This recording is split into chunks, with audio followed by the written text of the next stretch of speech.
Good evening and welcome to the second presidential primary debate for the June 2016 election season. I'm your moderator, James Clements. Tonight's debate is being broadcast live via YouTube and will cover a broad spectrum of topics, including but not limited to department management, defense, scandal, and foreign affairs. 5 candidates will participate in tonight's debate, though one is missing at the moment, Sal 514. He says he will join us later on tonight. It is June 13th, 2016, and we are joined here by a handful of presidential contenders. As I call each of their names, I would like the candidates to say a quick hello. Deputy Secretary of State Erwin Sequald. Good evening.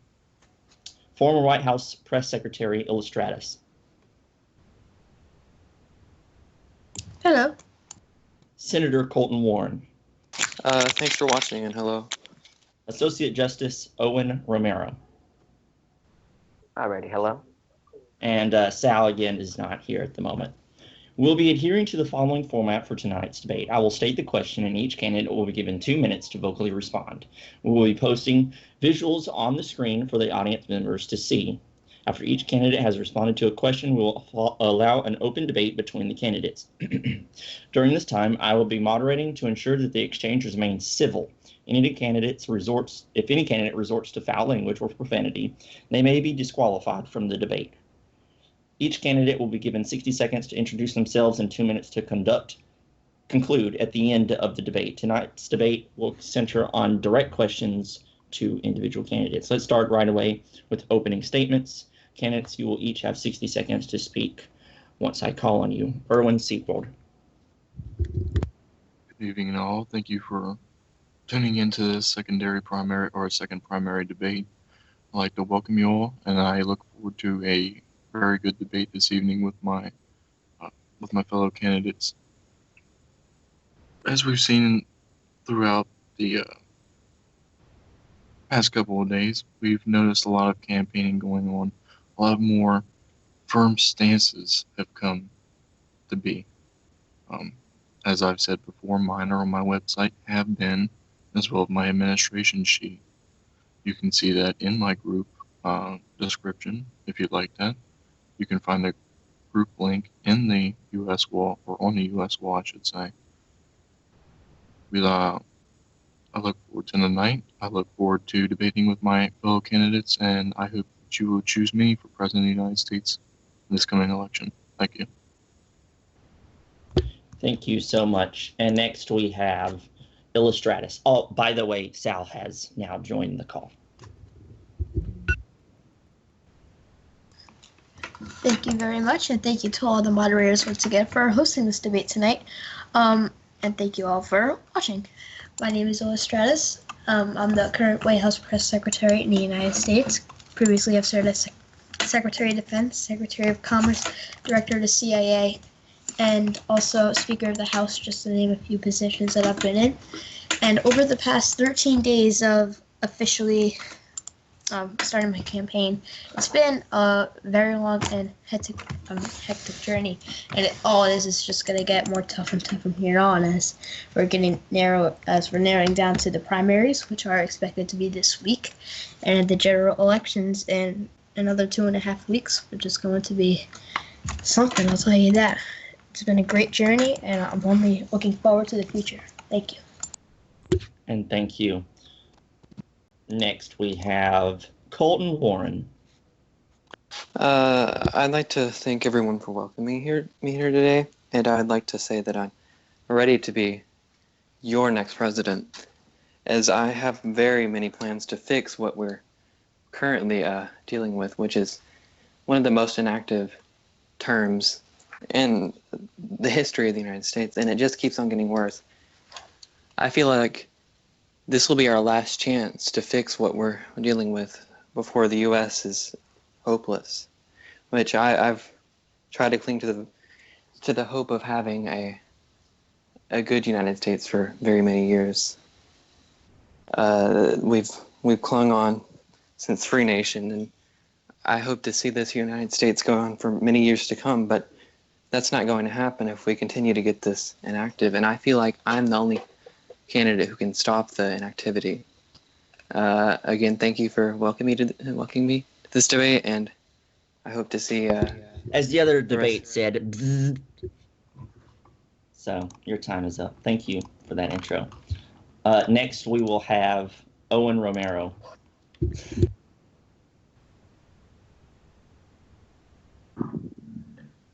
Good evening, Mr. Moderator, and to the candidates, and as well as the American people listening to tonight's debate. Firstly, I want to begin by saying that, the United States will never be hopeless. We will always keep open, an optimistic view of the world and continue to progress no matter where, wherever our democracy chooses to fold out. I'm sorry.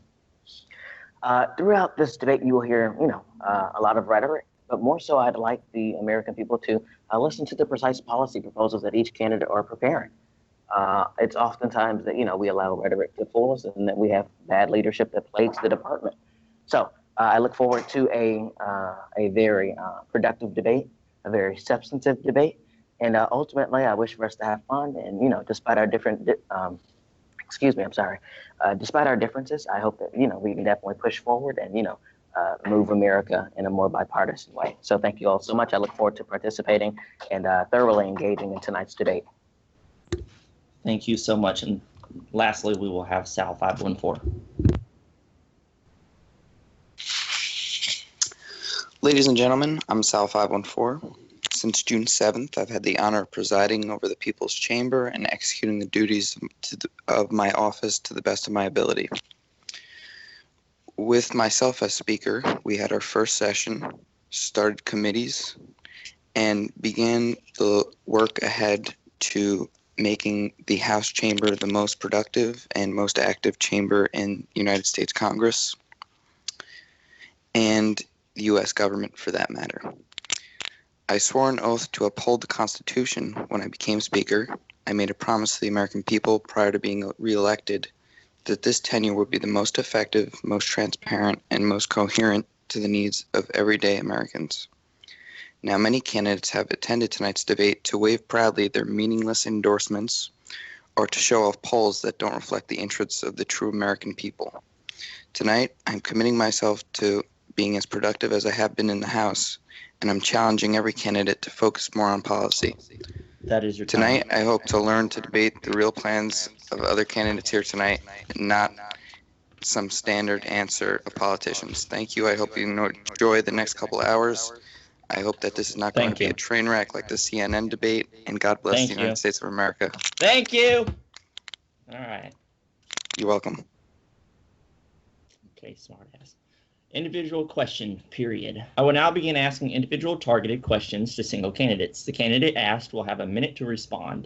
If they do not adequately answer the question, it is my duty to follow up and press them further. At the end of a question, if another candidate wants to jump in and call out the candidate being asked, I will permit them to debate until the topic is exhausted. The first question is for you, Representative Sal 514. In your time in Congress, you have proposed a multitude of bills. However, only 2 pieces of legislation have gone on to become law, which then brings us back to your experience and ability to enact meaningful change.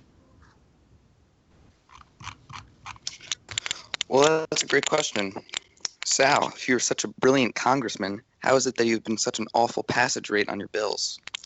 Well, first of all, let me give you the true numbers of my congressional bill proposals. All of these numbers I guarantee to be true, so you can fact check them along the way. In the 5th, 6th, and 7th Congress, I proposed a total of 16 bills. Of the 16 bills, 5 were passed, giving myself a 31% success rate. But it was really only a 31% success rate. Let's take a closer look at the 11 bills that failed. One of the bills that failed, the Voting Reformation Act, which failed the House but passed the Senate, as much as JamesClements does not want to admit, was stolen by him. The bill advocated for 3 representatives and 2 senators to be voted in each election. Prior to this act, Clements only allowed 1 person per chamber of Congress to be voted on. Next, the Senate Classes Act, which was proposed by myself, which was also taken up by Overseer JamesClements in our new Constitution. So I will count that as a passed act. Vacancy Election Acts, which was proposed by the Senate and failed by the House, was simply a plea by Clements to hold elections, which was taking him a long time. The House failed it because by the time the House decided to have a session, Clements had reactivated himself and wasn't much of an issue anymore. My proposed standing rules of the Senate failed because the Senate was playing a game of politics. This leaves us with 7.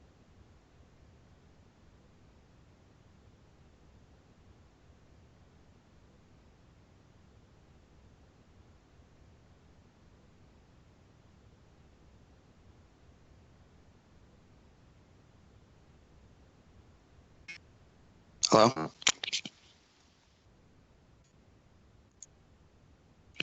Hello? Yeah, you're in. Hello, that Alright. was your time, sir. Oh, Thank wait. you. Now, you My mentioned, call ended. Yes, I understand you would not stop Alright. talking. You mentioned a couple of facts, and I think that it is important that we touch on all of them. Could you go through them again so we can accurately discuss them? All right, so like I said, 5 bills were passed, 16 proposed. The Voting Reformation Act, Senate Classes Act, and the Voting Reformation Act and the Senate Classes Act was taken by Clements into our new Constitution and into elections. The So by Vacancy me, Election Act. thank you. Continue. Okay. The Vacancy Election Act was no longer needed, and the standing rules of the Senate was a game of partisan politics by Democrats. And then what? Would you like to list those names? Well, it was during the 5th. It was during the 6th Congress. I don't really recall. I can look it up right now. All right. Okay, thank you so much, Representative. I'll now move on to Justice Romero. You have been presented, excuse me, let me scroll up to the accurate questions here. You have presented us with a long laundry list of positions you have held. What lasting impact in those positions have you left, and what sets you apart from the other candidates here tonight? Well, thanks so much for asking, because definitely, whenever we look at the records of individuals, we definitely want to know what kind of everlasting impact that they've made. First off, I want to say that I left a standard in the House of Representatives during my brief tenure as Speaker of the House. I reduced a docket that had been in existence since December in a matter of hours. I worked to decrease the partisanship in the House. In the Justice Department, I helped to set the record for one of the highest amount of trials held under a single Attorney General, and even when I served as U.S. Attorney, I did the same. Serving on the Supreme Court, during my tenure as a Supreme Court Justice, for the first time in history, we've held a lot of trials, and not only that, but one of those trials have even gone to a tie, which implements realism, which shows activity on the Supreme Court, and which ultimately upholds the standard that the Supreme Court is more than just a referee's position waiting to call timeout. I've had a record of accomplishment. I served as the President pro tempore in the United States Senate, and ultimately, but I served as the President of the 10 seconds. Excuse me. President pro tempore of the Senate, where I decreased partisanship and ultimately authored the most bills out of one tenure of a senator. So I have a lot of accomplishments, and I look forward to further accomplishing that agenda that I have set for myself and the American people. Okay, so you say that your lasting impact is by clearing a ballot after it piling up and then voting in the Supreme Court, which is your job. I've done those things myself. I don't think that's necessarily some type of lasting effort and my history within the group. It's just me doing my job. You, as Speaker of the House, did your job by presenting a docket. You, as Chief Justice, voted in the Supreme Court. So I was never Chief Justice, Mr. Clements. Well, excuse me. You, as an Associate Justice, I apologize. So you performed your task as you were supposed to. and that's admirable. But have you proposed any legislation? Have you made any dire rulings that affected the group throughout its history? What impact have you brought to the group that no one else has done? That's the question. Glad you followed up there, Mr. Clements, because we definitely want to make sure that those listening, can grasp some more clarity as to my record. There was a quote that I have in my bio that says, something that's made extraordinary is often something that's ordinary done in an uncommon way. First off, as you mentioned, the Supreme Court rulings that have made an everlasting impact was Sal 514 versus the United States, which sent a warning to the Secret Service that your jurisdiction is the White House and any other place that the president or the VIP that you're guarding may travel, but that you can't simply abuse your powers because of that loose jurisdiction that you have and feel as though you're going to get away with it. So along with the other justices, we made sure that the Supreme Court was doing their job and not overstepping their boundaries. That was one effective ruling. As the Speaker of the House, I set a standard in the House, basically saying, if the agenda ever gets full, you have to do it in a quick way in order to get things done. So that's some. And as you mentioned in the Senate, I authored 8 pieces of legislation. One was the United States. Capitol Hill staff. It was like White House staff, Capitol Hill. It would basically and it passed both chambers, but ultimately it failed because I wasn't, admired by the president at the time. So I have done things. Okay, that's your time. Okay then. Thank you for that, for answering my follow-up question. We will now move on to Deputy Secretary Erwin Seegwald. Some feel that you have a sense of entitlement to the Oval Office, that you're simply a continuation of the current administration. How can you prove otherwise? Well, I've said time and time again that I don't believe that I'm entitled to it. I want to earn it. I want the people to give me the title of President of the United States by voting for me this end of the June if they want to. It's up to the people ultimately. I do not want to continue on off of what they had. I want to grow off of what this current administration has brought forward, such as, like I've said before, such as the many official allies that that this administration has brought forward, rather. I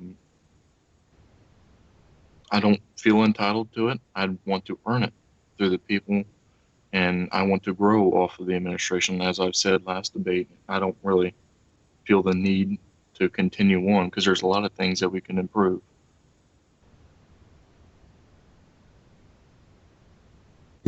Okay, thank you. So you want to build off of the current administration, and you do not feel as if you are entitled to said position. That is your stance. Correct. I do not feel entitled, and I believe we can build off of things such as the military, and we could even build things up even where we lack, therefore, in the Justice Department and other positions. Okay, thank you. The next question goes to Senator Colton. Many feel, including myself, that you have a very snobbish, stuck-up, and entitled attitude. You've said in the past that you need to piss people off to enact change. However, from my viewpoint, the only change being enacted is people's opinion of you. As president, would you continue to act like a stuck-up brat, or would you change your attitude to fit the office?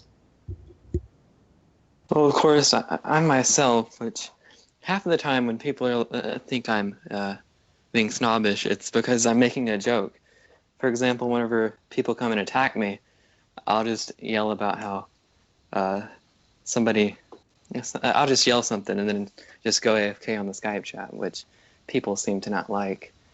But as a president, you have to act presidential, and of course, I've been working on my attitude towards things. But I do believe that, yes, you need to make people angry if you're going to get things done. I mean, how else would we have gotten this anti-slavery and the Civil Rights Act if people didn't get angry over it? It takes time and it takes some edginess, as you may say, to get things done around here. And I plan on making people understand that. So you're saying that you have this attitude to get people's, I suppose, attention and when you're president, you're going to tone down the rhetoric a little bit. Is that what you're telling me right now?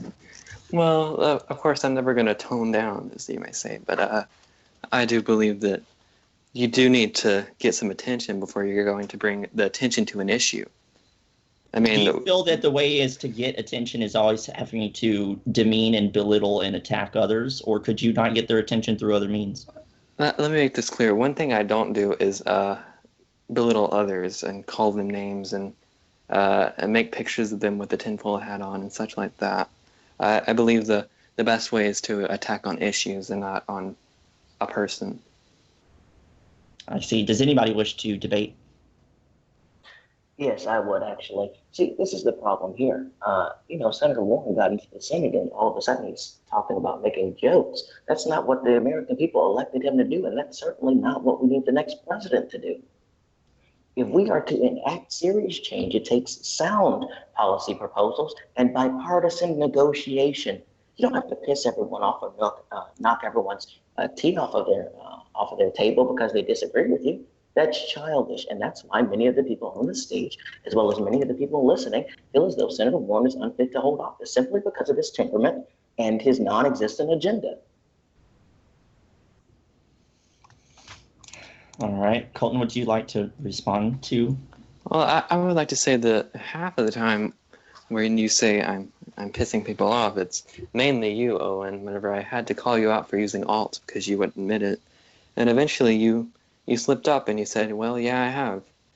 And that was progress right there, to have someone admit they've done wrong and to have someone finally admit that change needs to happen through not just my voice, but through yours, which I applaud you on that. But I do believe that we wouldn't have the same issues if we didn't talk about them, such as Rosa Parks boycotting things. I mean, that would have never happened if we didn't piss them people off.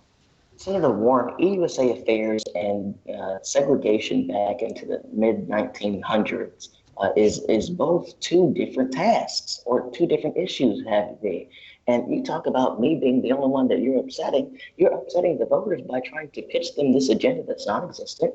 And in order to enact change in the government, you're asking for us to play jokes and tug their tails. That doesn't get anything done. And that's why you have zero legislative accomplishments.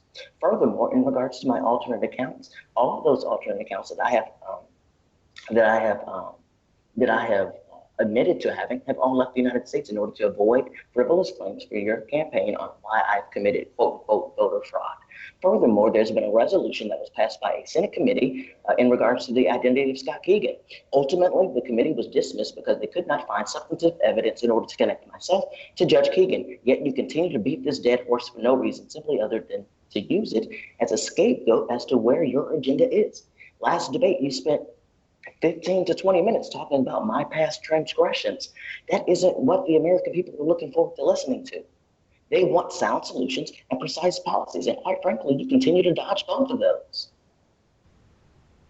I'm going to say this because apparently you don't understand what the Senate did.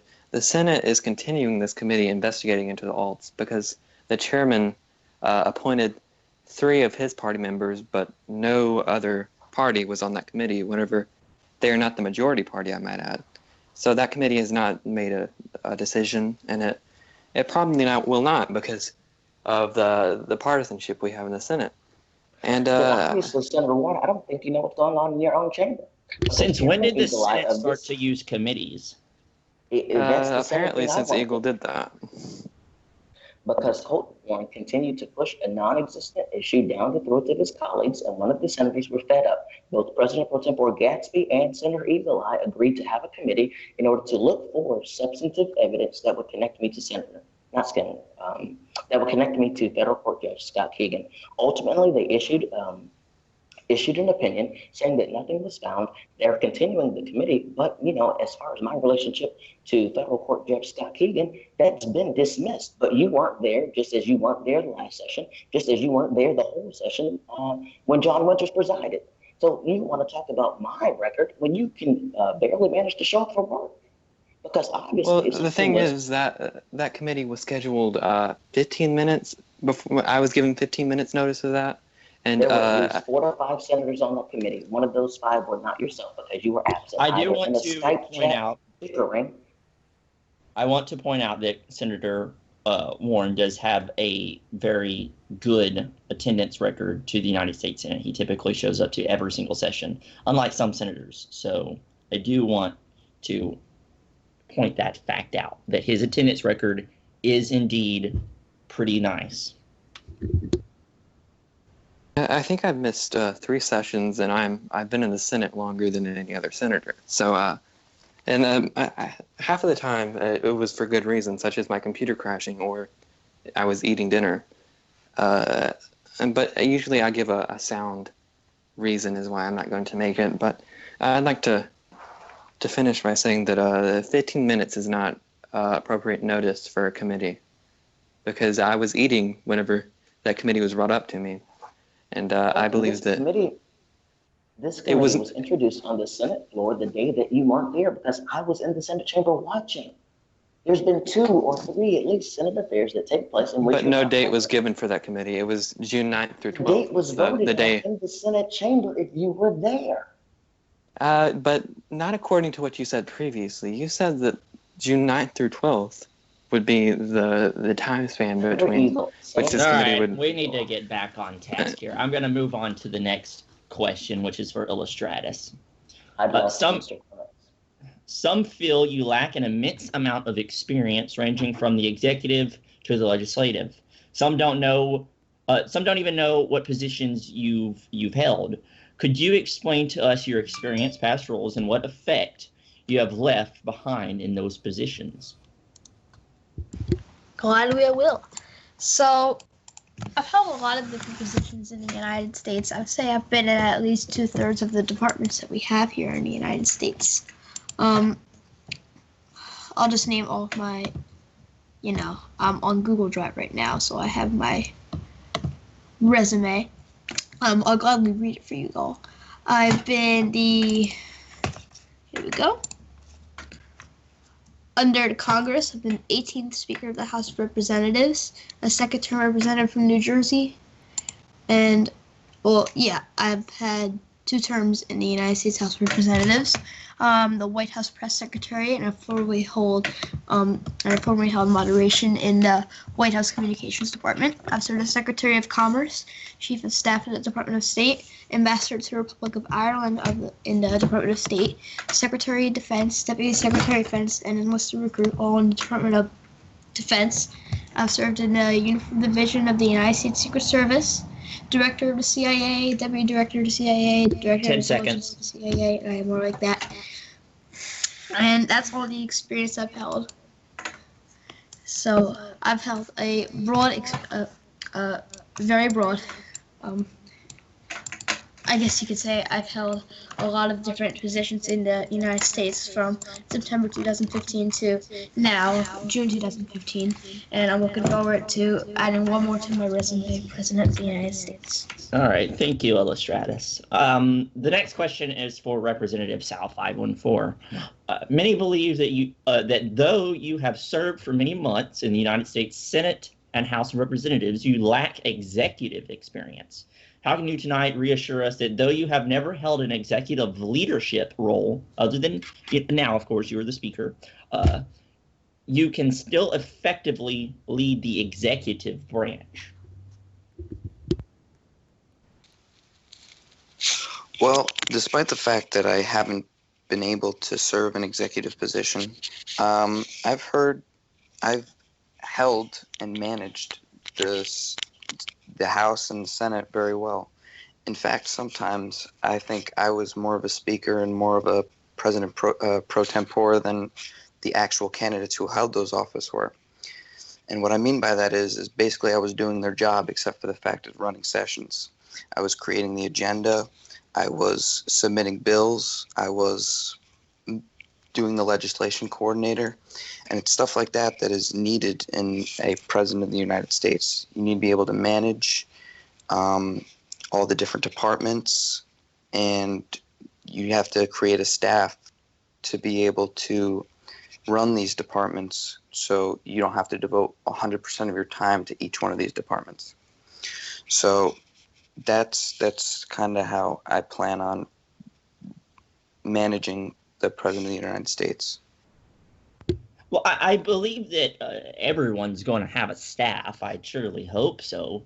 But it, how can you completely reassure us that you have the know-how to lead a more executive, dare I say, dictatorial role rather than somewhat of an equal role? Because in most of your past roles, you've kind of had equal say with your colleagues, but this will kind of pretty much be the first role you've ever held that you are the boss. So how can you reassure us that you'll know what you're doing when you enter office?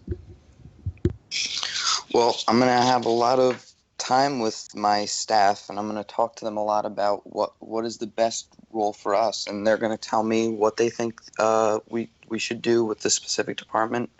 I'm going to share what I think we should do, and we'll talk together and we'll form the best option for the United States.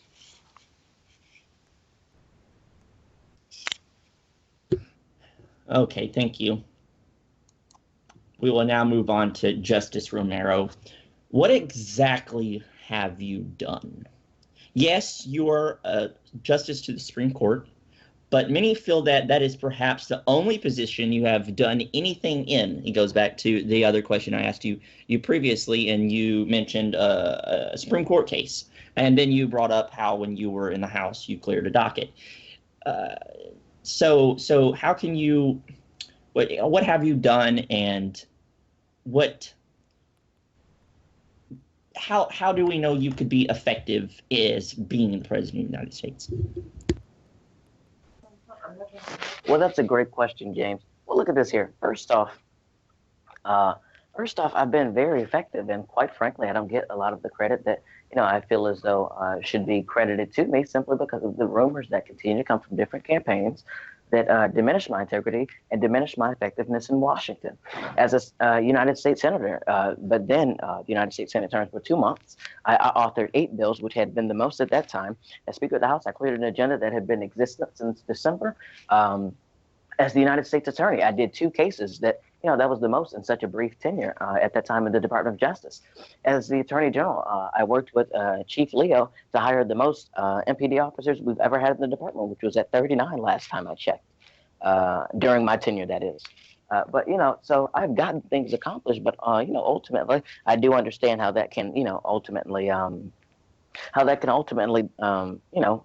fade away, given the speculation that voters tend to feed into, especially when they're so loyal to their candidates. So Thank you. Would anybody like to either debate that or the last question? I'm sorry, I forgot about open debate, the last question as well.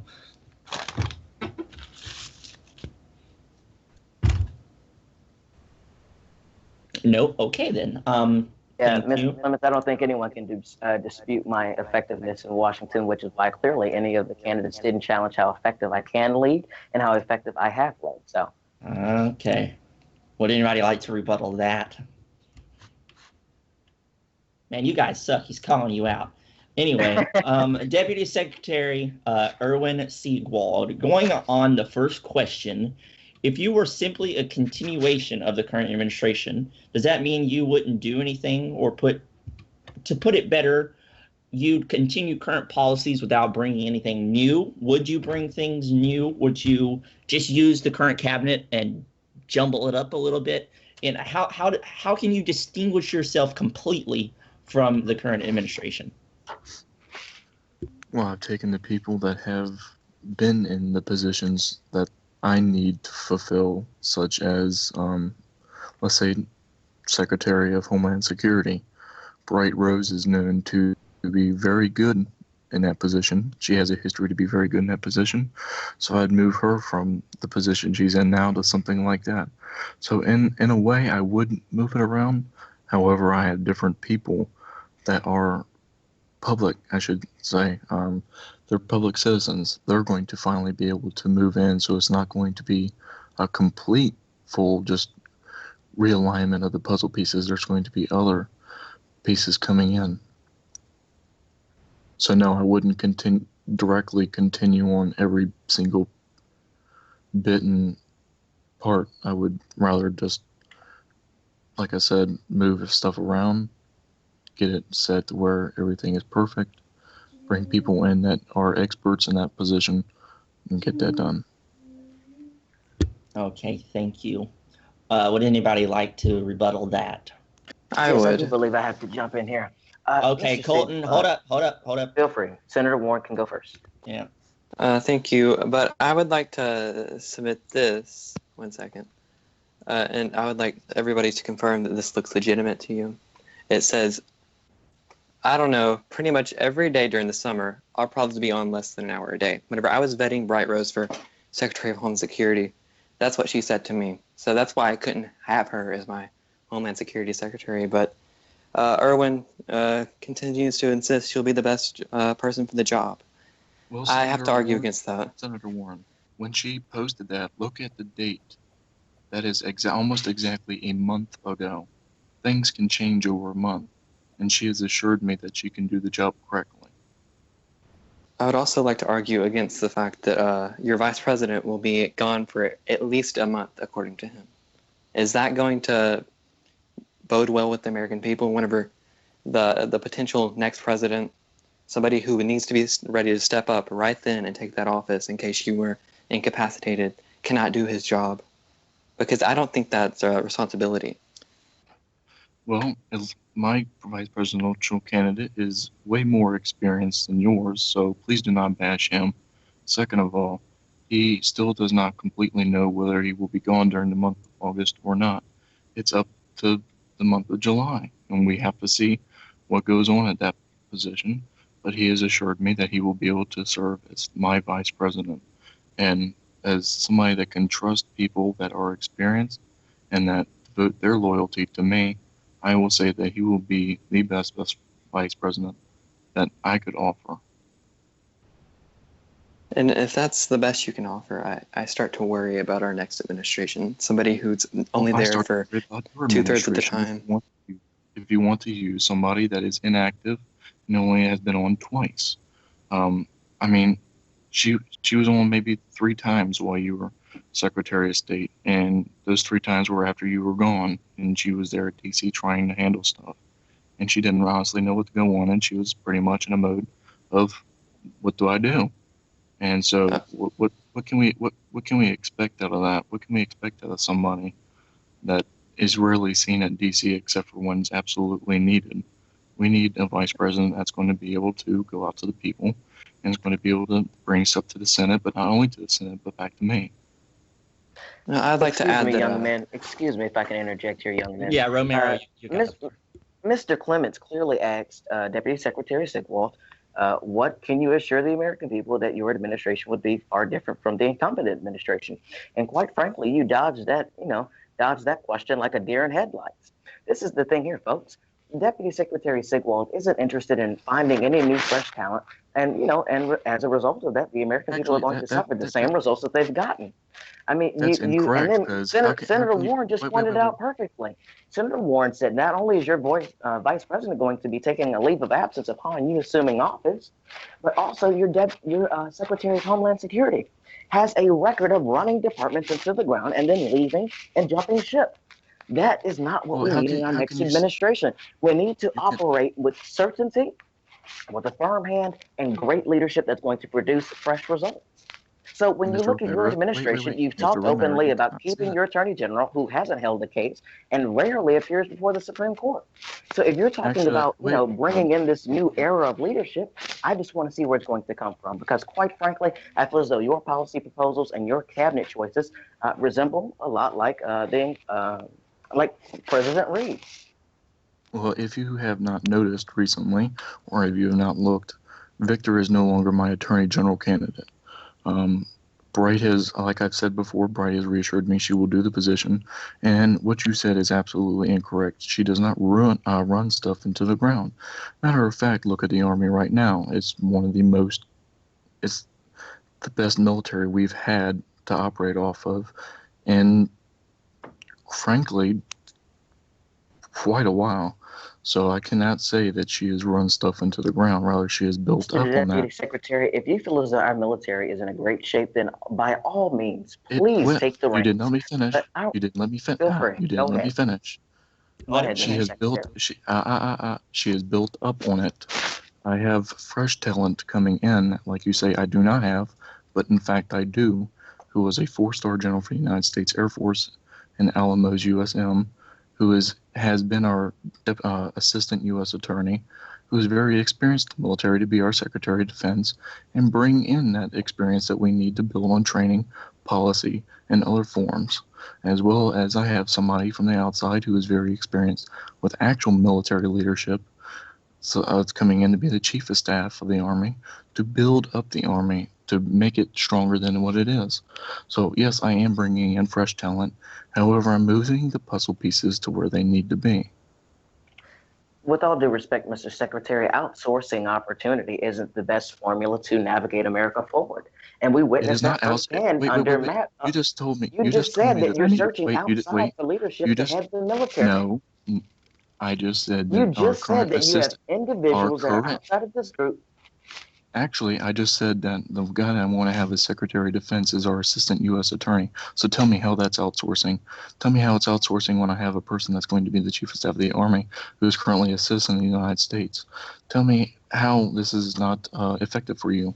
All of this is effective, and we will have an effective military. It will be able to operate to the regulations, the policy, the training that everybody will want to look at the military and expect of the military. So you can't sit here and say that I'm not bringing fresh faces in when they're already in our United States and then bashing me for actually bringing them in. So choose a stance, please.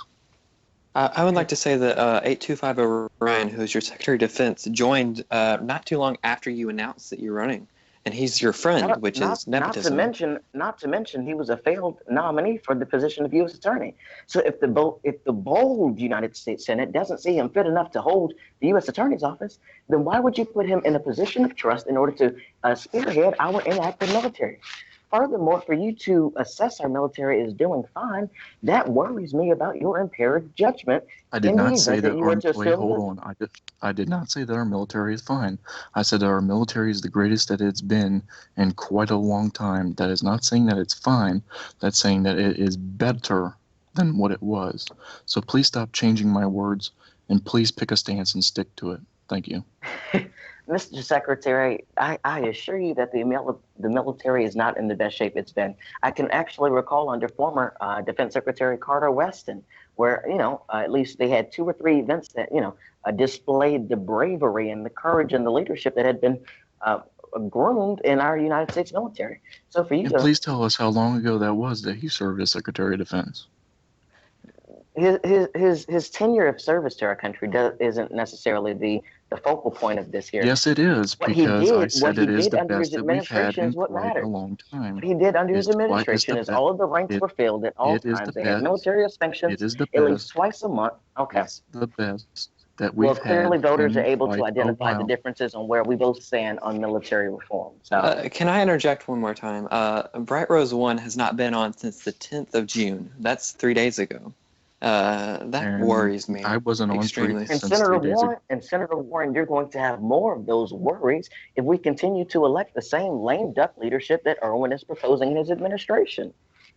And so what do you expect out of Mr. Warren's administration when his people only show up when they're needed instead of other times when they're there when they're needed? That's what you just said. Yeah, when they're absolutely needed, they show up, but they're not there at any other time contributing to the United States. They're not contributing. They've contributed very much. Zarbucks, my Attorney General, is a sergeant in the We're going to be closing this active. down in a few minutes. I'm going to go ahead and let Seawald wrap it up, and then we're going to go on to the next question. I just find it funny that everyone is sitting here trying to tell me that my administration is going to fail when, in fact, Dr. Gatsby is positively one of the greater senators that we could propose to come up to be a vice president. Colton Warren has shown that this is my time to speak, Mr. Romero. Mr. Gatsby will be able to fulfill his position.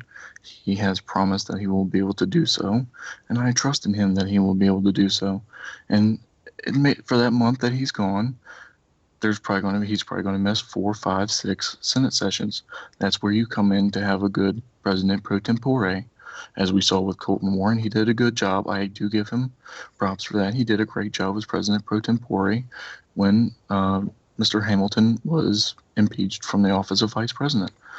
So let's just put it to the fact that there are going to be people, and there's a reason that there are backups for when people cannot serve. Okay. I would like the debate to continue, but, I don't want to be here for 5 hours. So we're going to go on to the next question, which is for Senator Colton. You have a mixed voting record at best. In the past, you have voted down many nominees, some very good, some that you now support for the same positions you voted against them on, for no other reason than perhaps maybe to spite the administration. If that was not your reason, and you have good reasons to have flip-flopped, so to speak, on some of these nominees, could you justify them here tonight? I'd like to ask if you could name a nominee besides Emperor, who I said I'd support him for Associate Justice, but not Chief Justice. I'd like to add that. And he was nominated for Associate Justice. But President Reed revoked his nomination before we could vote on that. So that's why I didn't vote yes, because I didn't believe at that time he had the dedication to be our Chief Justice. So you don't believe that at the time he had the experience, or perhaps you didn't speak to him, and now that you've spoken to him, you feel that he's worthy. Well, that's another thing. He hadn't spoken to me on why he would be qualified for that position, but now that he's obviously made his record clear, I believe that he would be a great Chief Justice. And I'll admit that I have changed my opinion on that. But at the time, he had been an immigrant for I don't know how many days. It was less than a month, and I couldn't have that as Chief Justice, no matter who it is. I see. Would anybody like to rebuttal open debate? Well, quite frankly, I think Hillary Clinton will give you any answer in which you ask her to answer. Colton Warren caused almost, and given that I was a member of the Supreme Court, this negatively affected me directly. Colton Warren prolonged the nomination unnecessarily for almost 27 days simply because he wanted to play politics with the Supreme Court. So now the nominee that he so spoke out against, now all of a sudden you give him a little change in his pocket, and now all of a sudden he wants to nominate the gentleman for the same position? That is politics at its finest. I haven't been given money at all. I would like to what's politics at its finest is... It was a saying, Colton. Politics at its finest was Colton Warren sitting in the Senate chamber, realizing that my bill, the criminal offense and punishment act, was going to pass, and he's sitting in the Senate room ready to say nay, and we're reading off the names, and one after another, all the senators are agreeing with the bill and voting for it. Colton decided to change his mind, and that, suddenly he had a change of heart, and that now suddenly he was going to approve of this bill instead of vote against it. I'd like to add that there was some confusion. I thought the Chief Justice had said this bill would not be good, and that's what I was like, well, the head of our courts does not think this will be good, but in the end he did say it was going to be good. So that's why I changed my mind, because the courts agreed with it. The Chief Justice doesn't vote in the United States Senate. It's yourself. I'm confused. So Are we referring to confusing pieces in there? Go ahead. Which Chief Justice are we referring to here? Well, we're referring to you on the COPA, which you said that it couldn't be. Are you referring in to hours? Yes, that can't be in hours, but we determined that that's why I voted no. I would just convert in my head, but I did want it to be today's, because that's how it's scripted in DC. But it's easy to transfer hours in today's, so it doesn't really matter that much. And after that revelation came to be, I decided to vote yes on this, because first of all, I put my trust in the United States Congress to make sure this thing worked. And if it didn't work, then I'm not going to take credit for its failure, because I did not believe it's going to be the best idea. But if you didn't believe others, it was going to work, then why'd you vote for it? If my constituents believe it'll be good, then I believe it'll be good. Okay, we will now move on to Illustratus's last question. I'm sorry, I only came up with 2, Illustratus. Some feel that you are too young to be the president of the United States, that the stress could become too much for a young person to handle. How are they wrong? Well, just because I'm young, I don't think it means that I can't handle the position of president of the United States. I mean, I can name a couple of older people in this, and I can also name a couple of younger people who are in our government right now.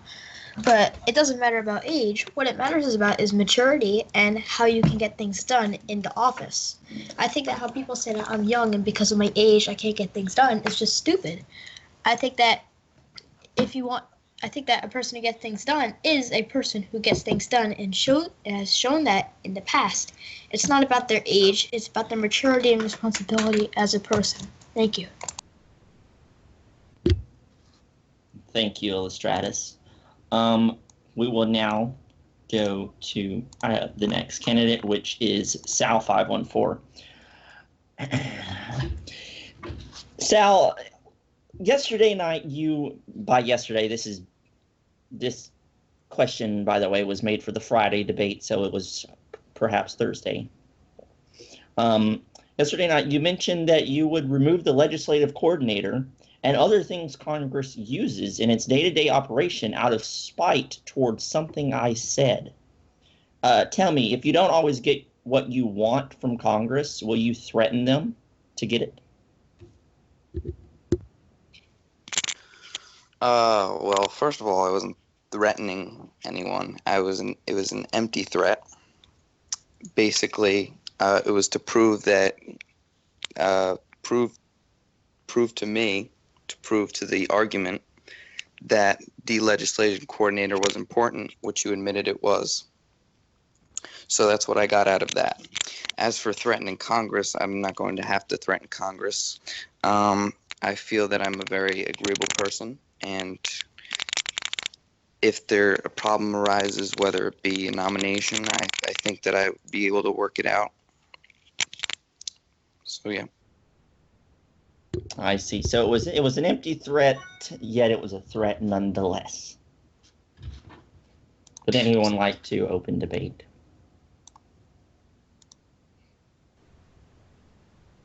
Alrighty, moving on to the next question. Justice Romero, you have in the past run twice before for the presidency of the United States and have lost both times. I believe that's correct.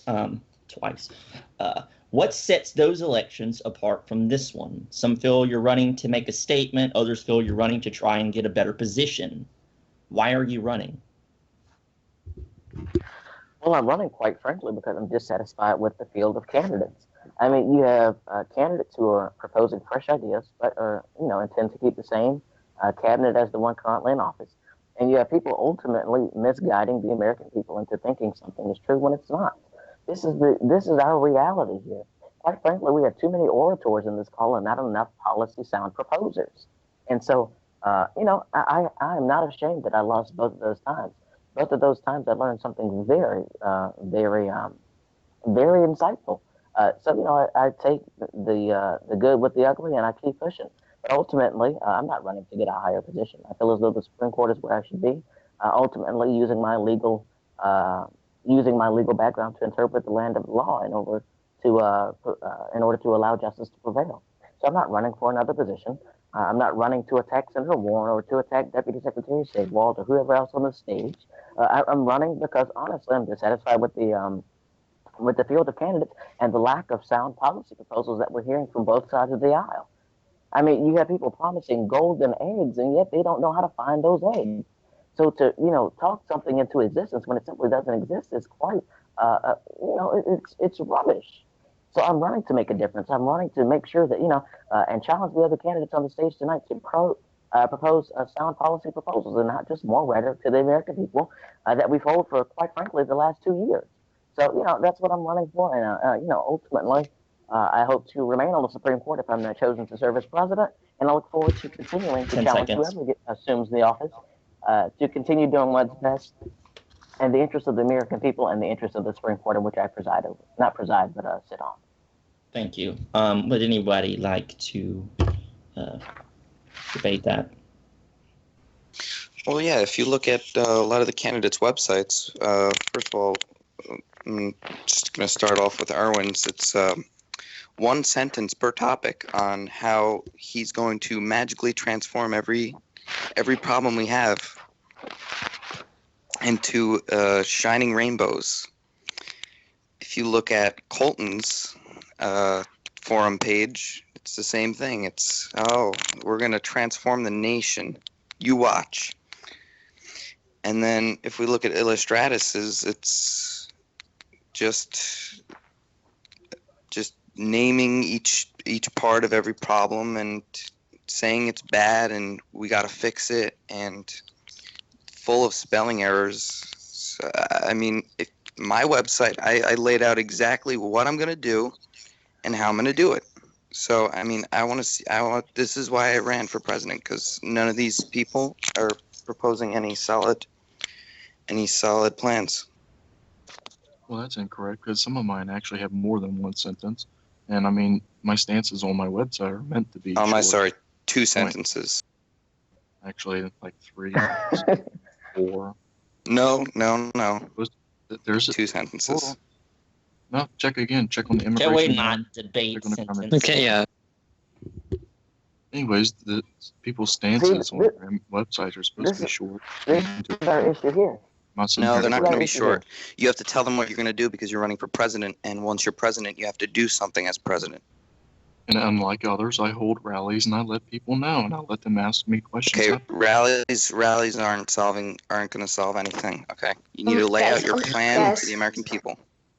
Actually, Yes, I'm rallies sorry I'm interrupting, make you allow but yourself to be exposed to the American public, and they can ask you questions, and you can widely give your opinion on things. I've given many speeches and given my opinion on several things, such as my Memorial Day speech.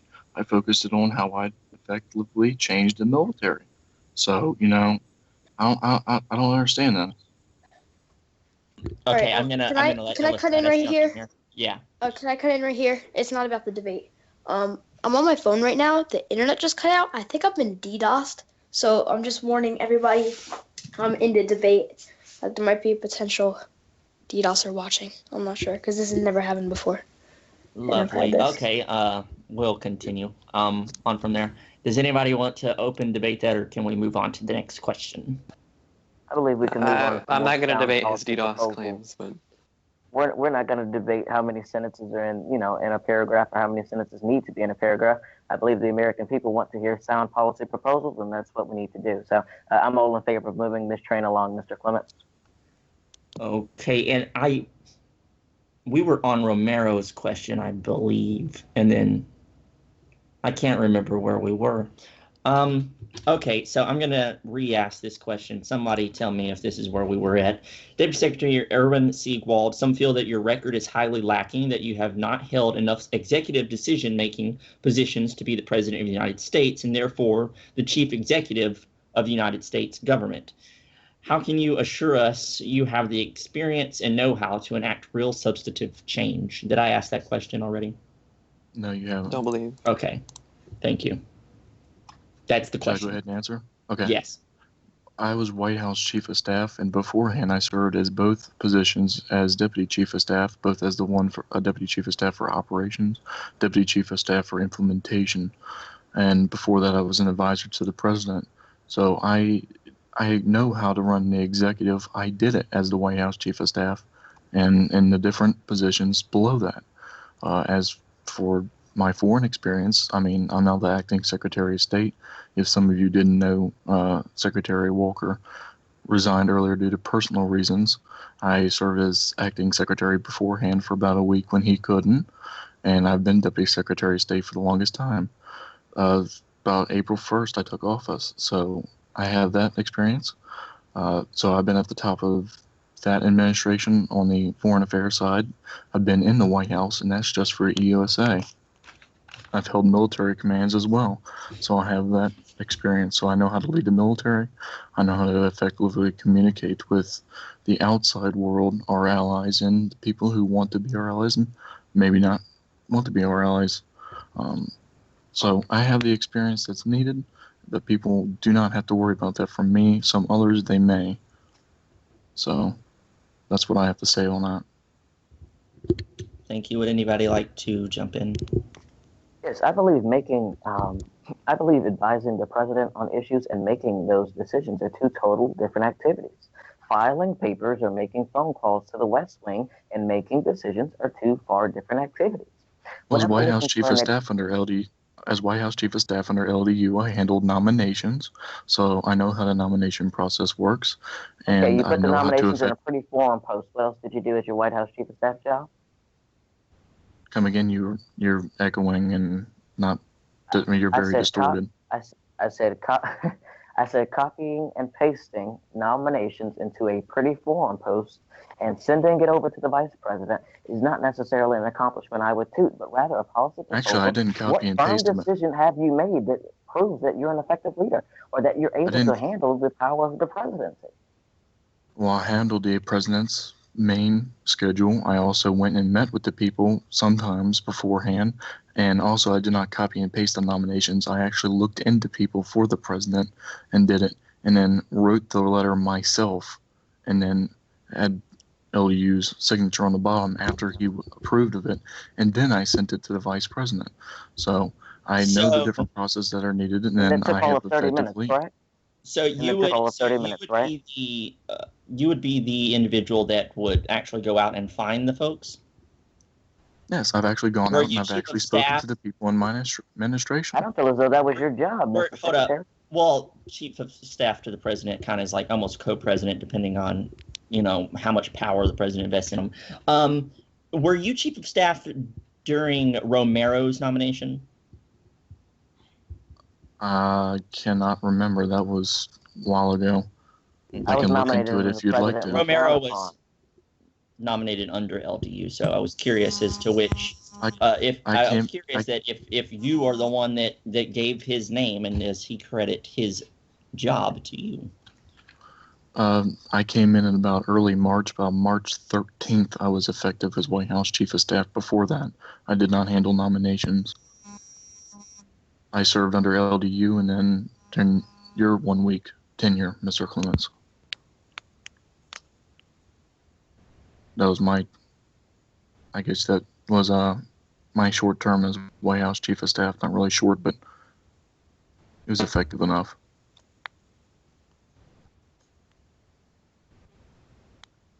And I believe Mr. Romero just dropped. Somebody did.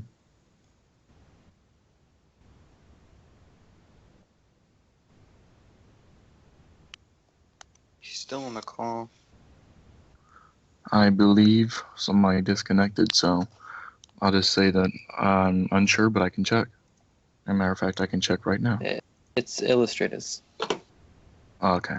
He probably did get lost, and we just don't know it. I have a lot of papers, so let me see. Okay, I'm going to read the question for Senator Colton. My mic was muted, and I was talking this whole time, and I felt like an idiot.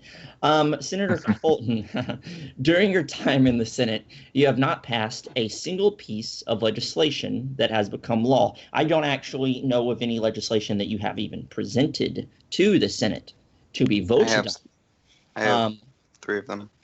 Okay, but you have no current enacted laws under your name. What kind of lasting effect so far have you left in Congress and in the United States? Furthermore, what bills are you trying to present right now to the Senate to get passed? Well, at the moment, I'm dealing with immigration, and I've made the immigration confirmation. I forget the rest of the word, but anyway, I'm trying to get the Senate to check the executive on immigration czars by making them be confirmed like any other nominee, because that's how we're going to fix inactivity in our immigration and customs enforcement. Because otherwise, they don't have to be held to a standard. They don't have to be checked to make sure that they can't abuse the power, which they have much of. Because they're the people who, in fact, made us citizens. So we have to consider that. Do we want somebody who was appointed because they're the secretary's friend, or do we want somebody who has been confirmed by the Senate to be handling our very, very important citizenship? So you're there as more of a check on the people being nominated or on legislation being presented, but you yourself are not going to necessarily present legislation?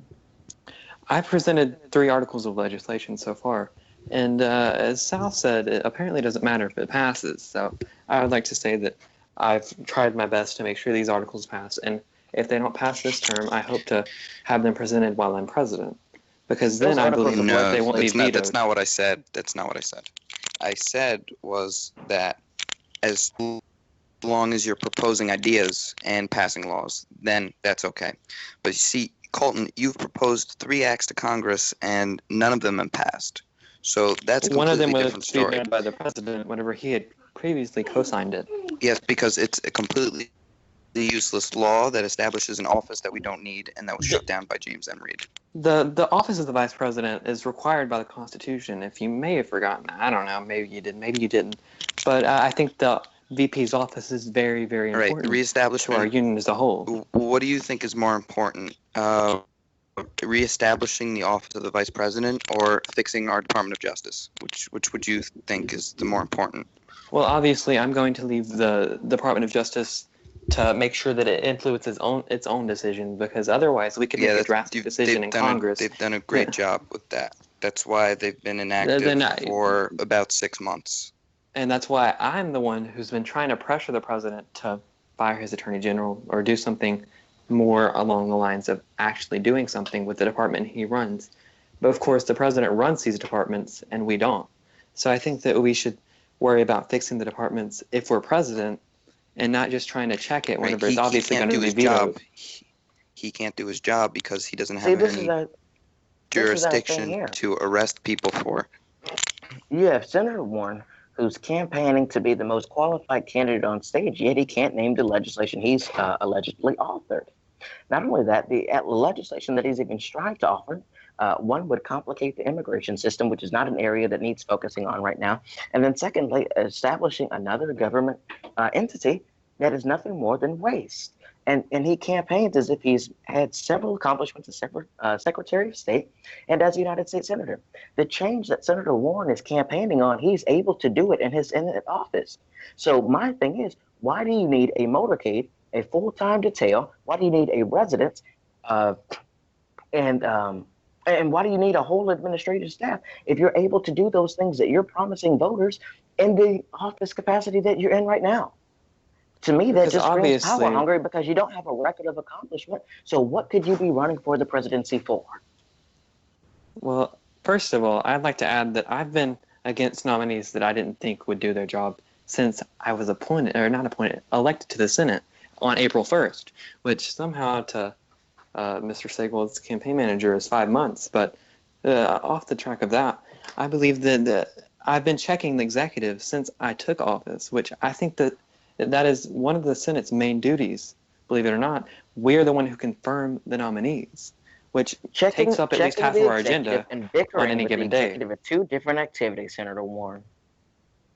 Please allow Senator Warren to answer questions. I mean, I knew this Attorney General wouldn't be doing his job. That's why I voted nay on him. And then, of course, I believe that half of the administration hasn't been doing their jobs. But of course, the Senate won't help me on that to make sure these people do not get the jobs that will be influencing the key decisions that the Justice Department is making. And I'm not sure if Sal voted yes or no on Mr. Kravik, but either way, we should have campaigned more, both of us, to make sure that people like that don't become the Attorney General, because they're not going to do their jobs if they're appointed to that position.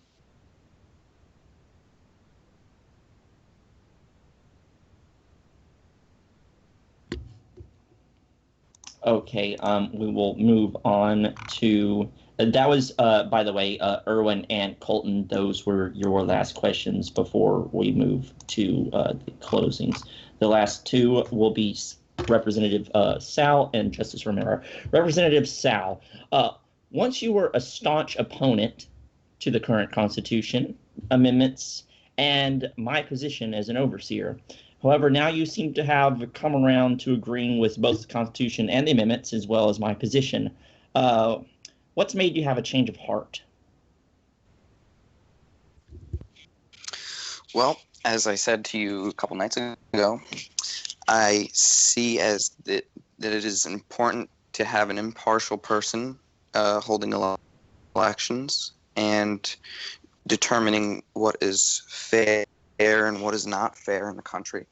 And if something bad were to happen, like perhaps J.J. Rosie taking over the Senate with his gang of friends, I think that it's important for the overseer to step in a situation like that.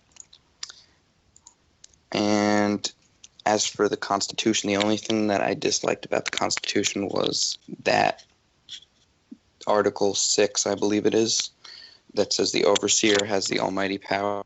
But Well, to be fair, he does if the article's there or not, so. Yeah. Well, thank you for answering that. That was kind of a little bit of a wind-down question. Lastly, Justice Romero, you have the last question of the night. Over the past week, your wording on the alt business has changed a few times. You claim to have no alts, then you claim to no longer have access to those alts, then you claim you don't have any in Congress. Furthermore, you claim to no longer have access to specific accounts like Scott Keegan, and yet those accounts are still within government positions, and we have no way to determine whether or not you do or do not still have access to those accounts. So, Justice Romero, can you tell us here tonight, do you or do you not have alts in any branch of the U.S. government?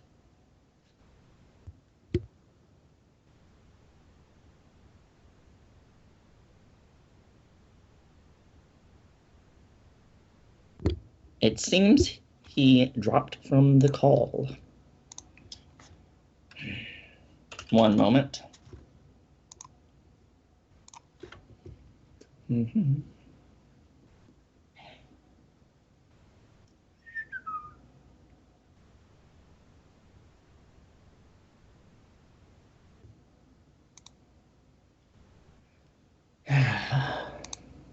Shout out to everybody in the stream. How y'all doing?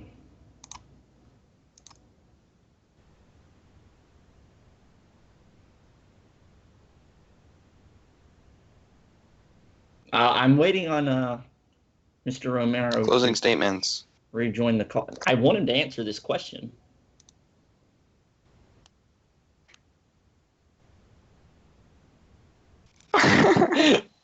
That's great.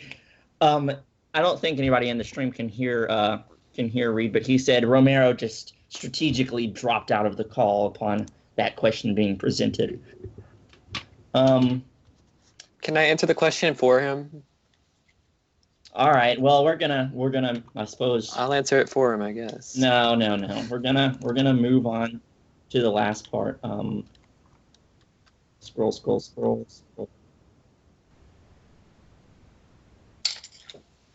No, we're not doing closing statements. I want to do this one wind down question because I do feel it's prudent to judge some of their, I don't know who they are a little bit. In wake of the recent Orlando tragedy, can we get each of your takes on it? Starting with Erwin. It truly is a tragedy. I was shocked. I really didn't believe the story when I first heard it. I mean, I didn't really expect to wake up at one point in time and hear that 40-some people had lost their lives, and the numbers keeps growing. It's unbelievable. I have friends in the community who were actually up in D.C. at the time, and I contacted them and made sure that they knew and to make sure that they were aware of what was going on. So, yeah, I believe as of right now, the death toll is still at 50. I'm not quite sure yet, and 53 are injured. I don't know if the death toll has gone up. And I actually heard that a few are actually still in grave condition waiting to go into surgery. Well, I think they said probably about 8 are actually in surgery as we speak. So my prayers and thoughts are going out to them for sure. I don't believe that it's an issue with guns, quite to say. It's quite an issue with the people that are behind them, and we need to do better with screenings and stuff like that. That's something that we should look into as the American people. Well, that I suppose would be for a different debate. Yeah, that sparks a whole different debate. Yeah. Next up, we will have Representative, well, I suppose now Speaker of the House, Sal 514. I forgot that you got that position. Yep. All right. So I think it's just awful. I don't understand how we still can't figure out who's going to cause a mass shooting just by being on a terror watch list. Just the amount of intelligence that we have today, how we couldn't pick this up, it's just shocking to me. Well, and then I don't want to start too much of a debate, but legally speaking, even if the person was on a terror watch list, they still have the constitutional right to go and buy a gun. Under current U.S. law, they cannot be prevented from buying a said weapon. That's one of the things I don't understand is I subscribe to a lot of conservative outlets, and they all say that it's impossible to buy a gun if you're on one of the terror watch lists. But these shootings keep happening, and I don't understand why. So clearly someone isn't telling the truth. Well, maybe. And lastly, we will have Colton to answer this question. Well, I'd like to say that I've been an advocate for gun control for a very long time, and that being from Texas, you're going to get a lot of flack for that. But it was absolutely devastating that 50 people would die because we want to enact laws that will say that people on an FBI terror watch list, which this man was as an ISIS sympathizer, could buy a gun. That could have saved every life that day. And Sal may continue to deny that that wouldn't have changed the fact that he got a gun, but it would have. He wouldn't have been able to get that gun, or at least not a gun that powerful. He had an assault rifle. I'd like to remind you of that. And it was bought legally. So I'm still devastated, but I think it's about time we step up and we take action on this as Americans, not just as conservative and liberal. Yeah, I would like to give my input as well before we move on to closings.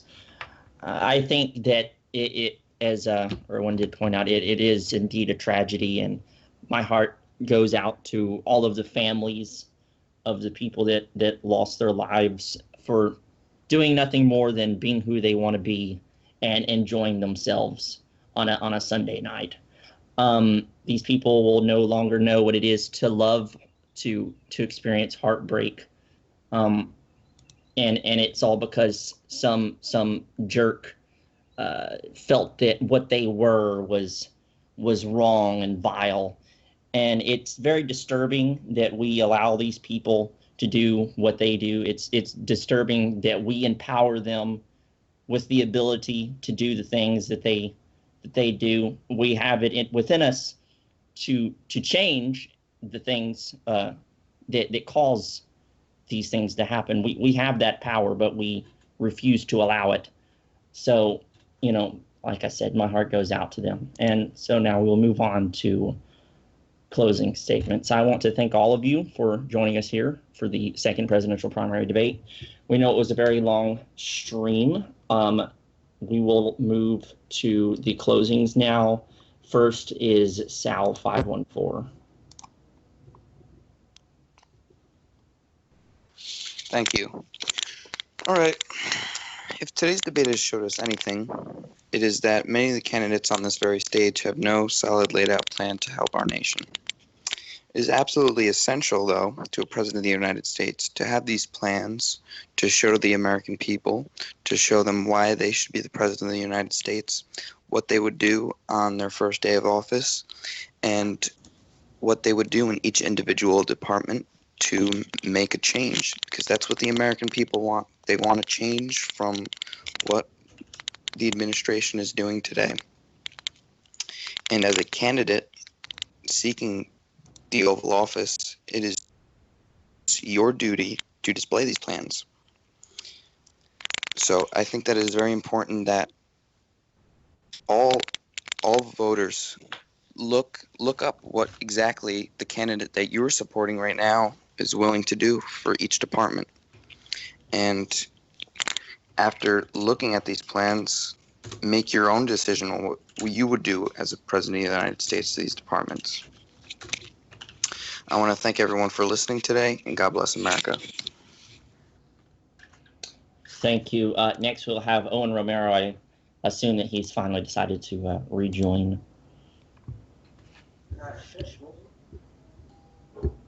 Yes, Mr. Moderator, I thank you dearly for conducting this debate. You and the candidates on the stage have shown yet again, democracy at its finest. When looking for a president, we're looking for someone to pitch sound policy proposals and a new direction forward in order to further advance the quality of life for all people. We're not here to attack Senator Warren on wearing his tinfoil hat. We're not here to attack myself on having outs that are no longer relevant to the United States, but we're looking for policy proposals that are going to navigate our country further, being able to decrease the amount of unemployment barriers and being able to pitch a fresh agenda to the American people. So whenever you were listening to this debate, I hope you were able to, dissolve the rhetoric and being able to listen solely to the policy proposals that were being pitched by some of the candidates. My policy proposals are simple: being able to open communication between our State Department, employ more people, and conduct diplomacy more professionally. This military department being able to shrink the size of it in order to ensure that it remains effective in defending our country, and the Department of Justice being able to implement active judicial officials that are, their sole purpose is to ensure justice is, given to the United States citizens who have so fought for it. Throughout this debate, my record has been laid out perfectly.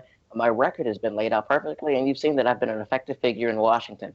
I ask that, in the upcoming primary, that we choose wisely, we choose records, and we choose proven leadership in Washington.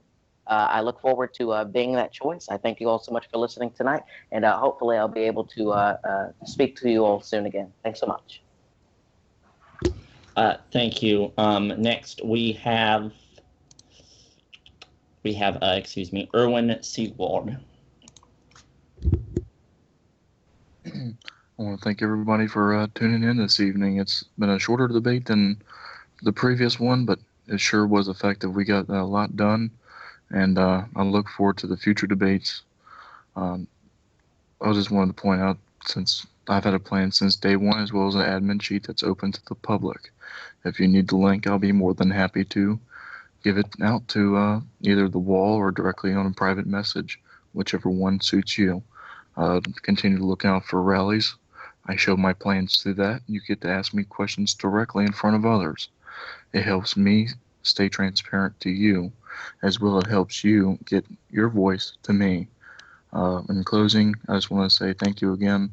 Also, I want to say, Orlando, I hope you stay strong. We're praying and doing what we can do to help you, as well as to the families and others that are affected. I look forward to the future debates. Thank you all. God bless America. Thank you. We're not doing nearly enough, but thank you. And lastly, Senator Colton. I'd like to thank everybody, especially the Chief Justice, for holding this debate. And I would like to extend my sincerest hopes and prayers and thoughts to everyone in Orlando, because gun violence won't stop until we allow it to stop. But I would also like to finish off by saying I am the only candidate with working policy proposals and working things in general. I have the experience, and I have the hope for this nation.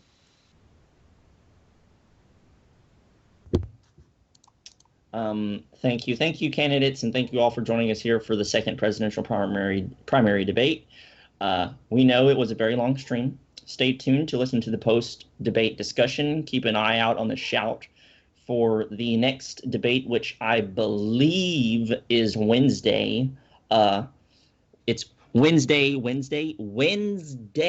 6:30, same time, just so everyone in the stream and in the call knows, so they don't turn around and complain to me about not knowing. The polls again are open the 29th and the 30th, and then they close at midnight on the 30th. The new president-elect will be sworn in on July 1st. I am James Clements. Thank you, and stay tuned.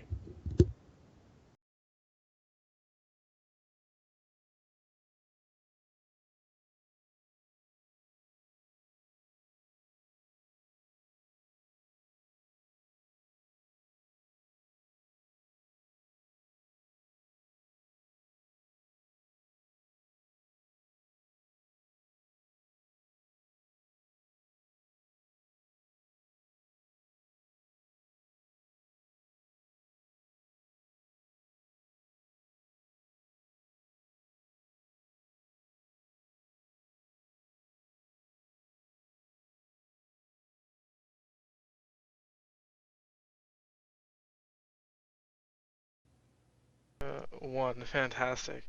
Before we begin, I have a quote for you, and you're gonna love this, Larry Clements. So here goes the quote. I don't usually vote for actual communists, but given the choice between being shot and poisoned this election, I say we keep Reed. Do you know who said that? I know who said it. J.J. Rosie. Yes, J.J. Rosie said that. Communists. I don't I think vote he needs to get a damn book because he clearly does not I know don't what the hell a usually communist vote is. for actual communists. Man, in many ways that sums up my opinion on all the candidates this term. But I'm ready for Reed. Quite frankly, I feel like this is like a GOP debate. We're arguing over like things that don't really matter. No, we're not talking about our genitalia and things like that, so we're not as bad. No, as but I a mean, we GOP could be doing debate. better. It could be better. People could actually have substance. What? I feel as if Presidential candidates having substance? What's wrong with you, sir? Romero loves to dodge questions and then really question the other candidates. And he gets them too. I mean, it's a very good strategy. I gotta say, he dodges the questions effectively, and then he turns around and then he pretty much states the question that I just asked him to the other candidates. Here's the thing, though. I feel like if he was a well-liked person, it would work. It would help grow his popularity. But I feel like considering all the people don't really support him, I feel like all it does is make him look like a politician because he just basically avoids questions and then just flips the tables and tries to press the other person. I mean, sure, it's a good strategy, but when he constantly uses it and sort of dodges constantly questions, it doesn't really help him. I agree. And people don't like him mainly because there's this alt thing hovering above his head, and I really wanted to put that to rest tonight, but he left the call. Oh, and for everyone and I watching, think it is. I do really feel that it is a very important and imperative question to ask. I know people are like, "Oh my God, Colton's just being a tinfoil hat." You know what? Colton is a tinfoil hat. I should just point out one issue, Illustrious just dropped. So I was say Illustrious just dropped out, and he's endorsing Irwin. Yes, he told me that mid debate. And just for everyone watching, Caleb's also here, aka Henry J. Moore.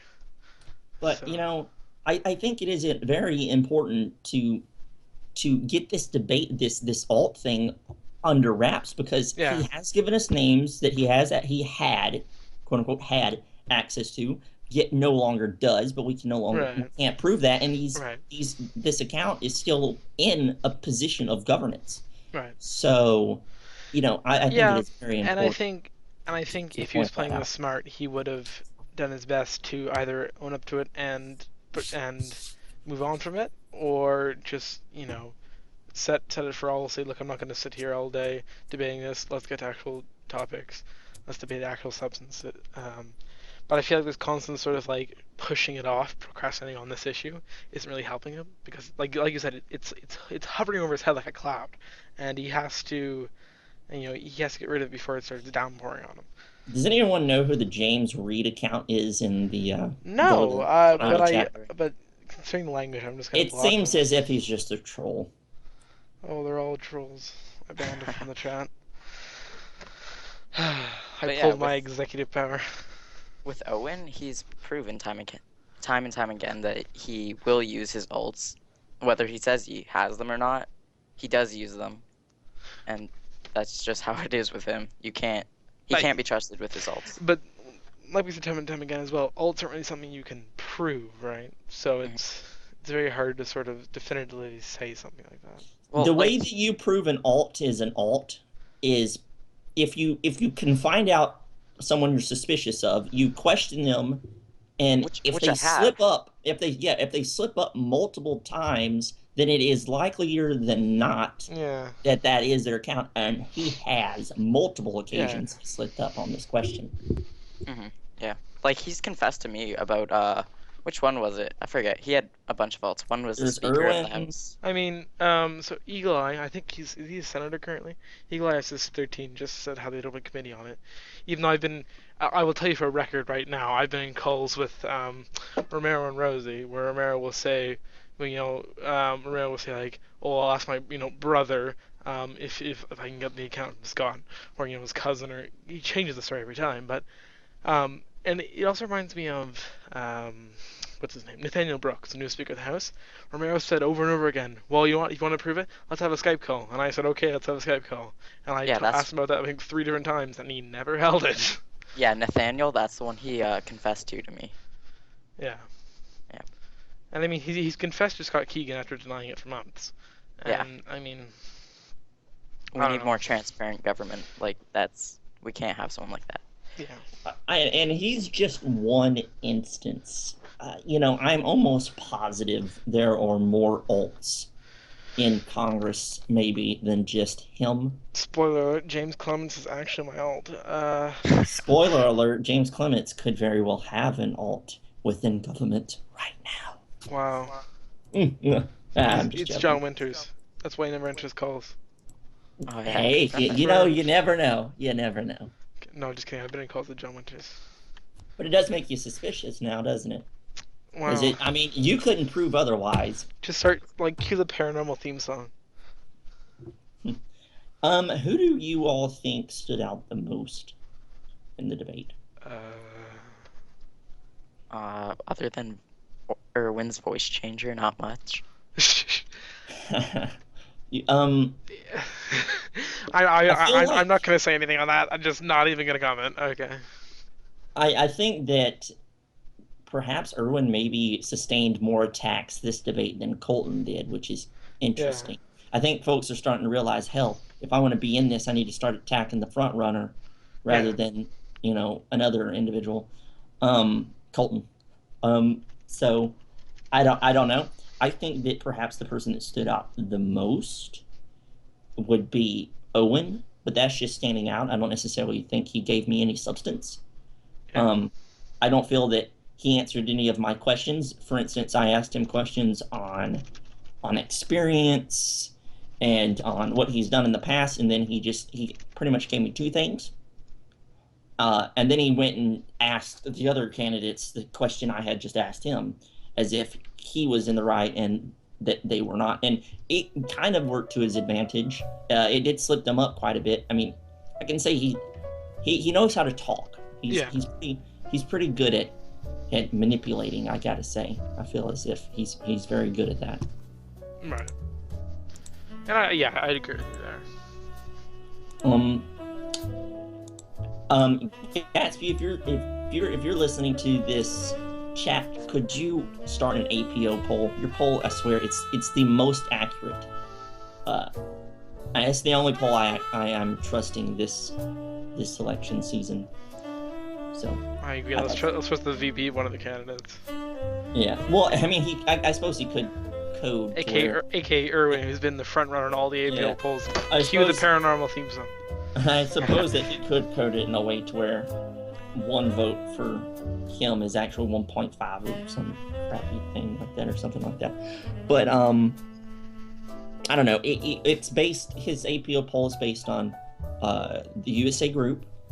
It's based on who is in the citizen rank. So you have to have a Roblox account, you have to be in the group, and you have to be in a citizen rank, which are the only things you need to be in order to vote. So it is the most accurate way to determine who's leading. Right. I think that's accurate assessment of. I don't know. I don't feel like Erwin or Sal spoke very much at all. No, not really. Yeah, they spoke to defend themselves. That's about it. Yeah, to all the candidates, if you're still listening, please bring in more substance to your conversations. You can't just say that I'll be mature and I'll communicate to the rest of the departments. You actually have to show proof and that. Yeah. You need to tell us specifics. What will you tell your Secretary of State to do? What will you tell your Attorney General to do? How will you ensure that they can do it? What are you bringing? Don't just tell me, well, I'm bringing in a diverse group of individuals that will really shake up. I mean, come on now. Everybody does that crap. I need to know what you're going to do, And right now they're just saying that they're promising us all this crap, and they're not backing it up with absolutely any substance at all. I'm going to make America great again, but I don't necessarily know how. But it's going to happen. We are going to win, and win a lot, and you're going to get tired of winning. But how are we going to win? how are we going to be great? That's what I want to know. Exactly. How do you guys feel about this debate in comparison to the first one? Well, I think in many ways, I think the people participating in it have definitely, or rather the candidates, I should say, have definitely matured in a way that I think they're becoming more comfortable on a debate scene, definitely. And I feel like today compared, because I know you were mentioning this earlier, I think today compared to other debates, there was definitely seemed a lot clearer who was doing better and who was doing worse, versus the other ones felt sort of they were all doing versus now I think we certainly had some people who really stood out and some people who more sat in the background. I do want to point out that seeing how we are now down to only 4 candidates, one will not make it through the primary. The other 3 will. Who are you betting on right now? You two. I think it's 3. Well, so I was just gonna say the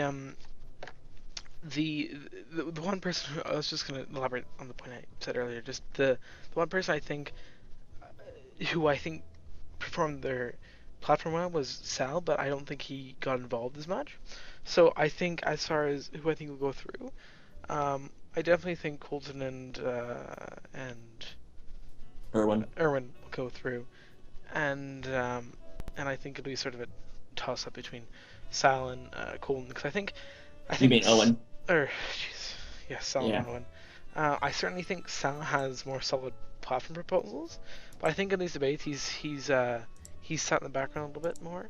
And I mean it's not a bad thing that he's not there arguing constantly, but I think at times it feels like he's not part of the conversation, if you know what I mean. And I think if he went out there and held some rallies and stuff like that, he could easily make it into the general. But, yeah. And I think that's one of the other things that really differentiated. A lot of the previous ones have been having tons of banquets and rallies and everything, and I've seen next to none from any of our candidates so far this term, which seems like a bad sign. I'm assuming those things will most likely come later. They were happening in the primary. I mean, last election. They started. Well, also the last election, the primary was pretty much the general because we already kind of knew. I mean, come on now. It was you versus looked down upon, which was just impeached, convicted, and there was no way for looked down upon. At the beginning of the March, though, I'm saying it was closer.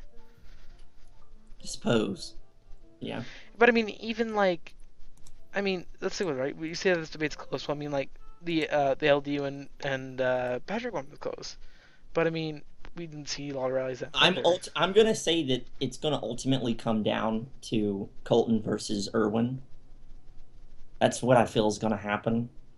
Probably. I think that Sal and Owen are gonna make a distant third. If all the polling is of any justification at all of current stances, the most recent one, then it'll likely be really more like a 2-man race with a third will to siphon off votes. And out of those two, who would? Sorry, go ahead. So one of them would be the alternative to the top 2. You go ahead. No, go ahead. It's fine. I was just gonna ask to James, which one of the 2 would you think is the best candidate? As the Chief Justice of the United States and counter of the votes, I cannot back any of the candidates, no matter how much I may dislike some and like others. But I dislike all of them. I just dislike some more than others. I don't like any of them. I certainly agree with that statement. And I mean, like, don't get me wrong. I'm good friends with Sal. I'm good friends with Erwin. I think they're great people and everything. But I think as far as this election, none of them have proposed good platforms. I feel. I mean, I think some have divulged more into platforms than others. But at the end of the day, I still don't feel comfortable really giving my vote to anyone. Yeah, like I said, that if I hadn't got Chief Justice, and I really love this job, that's why I didn't run. But if I hadn't, it was likely I was going to jump into the race. Just saying, But- if you didn't want to be all like legal and stuff, we could have Reed for 5th turn. Oh, You're for funny. sure. You're funny. Sign-ups are closed. I'm sorry. Rip Reed. And in the next Constitution, you can't run for any more terms Jeez. at all. Not on a ever. map, but Better run sir, quickly. I don't think I Well, understand. actually, no. You'd have to wait 2 full terms instead of 1. So I suppose you could. we That was a could compromise. we could just wait. We could wait. So you could run in. You could run in December. Oh, that'd be great. No, Do it.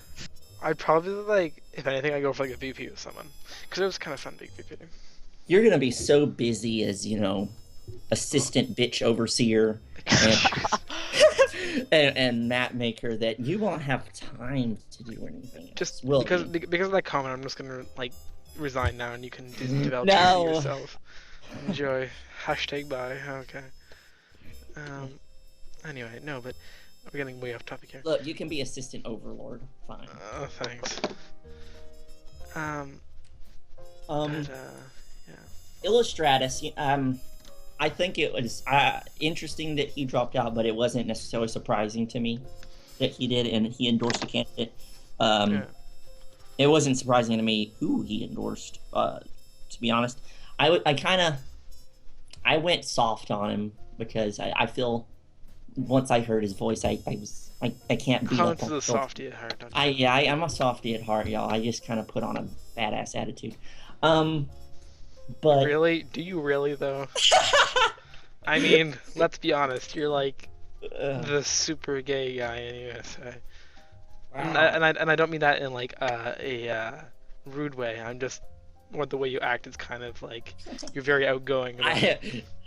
I'm gay, but I'm not a slut. That's pretty much what you're saying. I'm super gay, but I'm not slutty. This stream's gonna be. Why does every conversation I talk Your with you shit. devolve into this within like 10 minutes? This is why Clemens and I shouldn't like ever talk on a recorded live stream because Uh, try not to go help with chores. I you're swear, the one that my brought family's it up, the not worst. me. You're the one that brought it up. So we have to go now because I have to go. Therefore, you have Uh-oh. to go.